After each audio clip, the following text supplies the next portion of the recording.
taped up. She was able to retire at the age where she was able to retire was 66. If she had worked till 70, she couldn't have made it. She would have lost each year 13% because of that increase in retirement of this hardworking woman to lose that kind of benefits. They want to means test. They want to change the idea that some people who are getting Social Security, who are wealthy people, should not get it. We disagree with that. Social Security is not a welfare program. Social Security is an earned benefit that each of you in this room here who are now on Social Security have earned.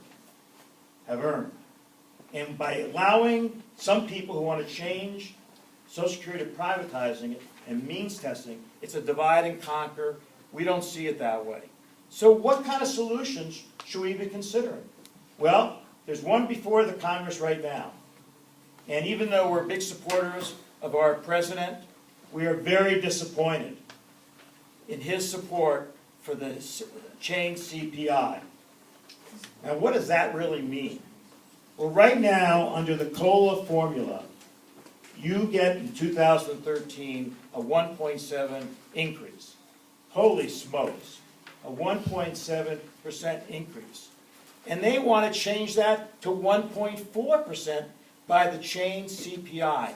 And to make it very simple, CPI, Consumer Price Index, what they really are doing is saying, if we go to a change CPI, the consumer, people like yourselves, will have to make choices from having steak but having chicken, or doing some other things when the prices are too high, taking an alternative of that item at a lower price. Well, there's one big problem with that for people like yourselves, and that is the following. You disproportionately spend your money on health care costs. Double-digit increases. So what they want to do with the CPI change is that if you are a Social Security recipient today at 65, over the next 10 years, if you were making the average, which is roughly about $1,300 or $1,400, you would lose nearly $6,000 over the next 10 years if we went to this formula called change CPI. We believe there's a simple solution.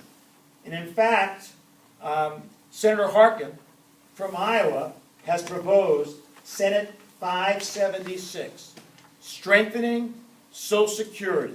What does it do? It does very simply the following. It says we are no longer to keep the cap of how FICA contributions come into the system. Right now it's about $113,000. All workers making up to $113,000 pay into the system 6.2%. Florida does the same. Anybody making above that is a worker, does not contribute above $113,000. Now, they don't get the benefits as well. They don't get those benefits, obviously, above that. We're saying, take the cap off. What Senator Harkin's saying is, phase in different levels of caps being taken off. Going to $180,000, $220,000. In 1983, then President Reagan, a Republican, and Tip O'Neill, the Speaker of the House, Democrat, those two adults, came up with a compromise that basically said for people like myself, a baby boomer, I'm going to be guaranteed 100%. At that time, workers were paying about 92% of their income into the system. Today, it's about 82%. So we're very supportive of Senator Harkin's piece of legislation, and we're absolutely opposed to the change CPI, Medicare, and the Affordable Health Care Act. Before I talk specifically about the impact that the Affordable Health Care Act has on Medicare Trust Fund, just a few things. One, under the Affordable Health Care Act, back in 2010, and thanks to the staffs of the senator and the congressperson here today, we have a guarantee that there is no longer a cap on the lifetime costs, medical costs, that an insurance company would pay out. Right now, there's no longer a cap on the lifetime expenses that an insurance company has to pay off your medical bills. Next year, there will no longer be a cap on the annual cap on the cost of medical expenses paid by your insurance companies.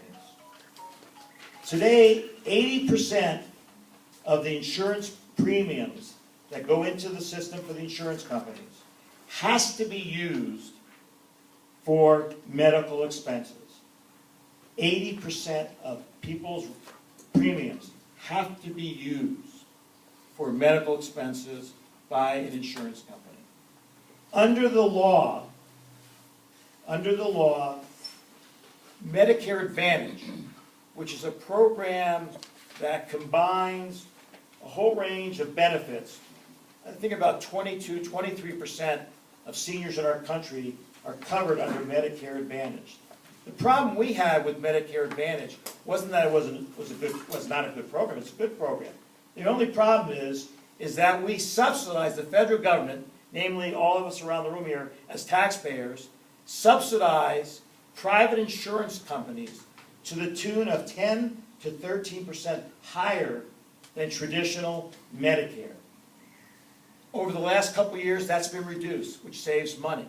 Now, it's not fair to compare the two, because you do get better benefits from Medicare Advantage. But the reality is that you and I should not be subsidized through our hard-earned tax dollars to subsidize private insurance companies. So that's another way that there will be some savings that will help out the Medicare Trust Fund. Now, specifically as it relates to retirees, the number one good thing about the Affordable Health Care Act is that the Medicare Trust Fund will remain solvent into the year 2024. But as I said before about your Social Security Trust Fund, which is in good shape, and not what some politicians like to say, the Medicare Trust Fund, we have to resolve that. In the Affordable Health Care Act, we don't believe went far enough in dealing with containing of health care costs. One of the reasons we're in the predicament, double-digit increases of health care costs. So we have to do a better job. Anybody on Medicare Part D? Well, Medicare Part D, which was passed in 2003, actually didn't get started in 2006. Basically was a program that provided ways for seniors to pay for part of their medications. Right now in 2013, up to $2,800 of your medication costs, Medicare pays 75%, you pay 25%. And then there's this donut hole for about $2,700 to $7,200. But because of the Affordable Health Care Act, before the Affordable Health Care Act, a senior had to pay 100%, if it were occurring in 2013, from $2,700 to $7,200, 100%. Even though they were still paying their premiums. But thanks to the President and the Congress, over the last couple of years in the Affordable Health Care Act, if someone falls into that donut hole, $2,700 to $7,200, you would get a 50% discount if you have a brand name medication, and you will get a 14% discount if it's a generic prescription drug. In addition, in the President's bill, budget bill, he includes an additional 2.5% subsidy for those who use a brand name who fall into the donut hole, which is another 2.5%, and for the generic, a 21% subsidy. So those kinds of issues, we can resolve some of the savings to make sure we're still working hard to come up with savings without taking benefits by the following way. Under the current law, back in 2003, I'm just going to call it the Medicare Part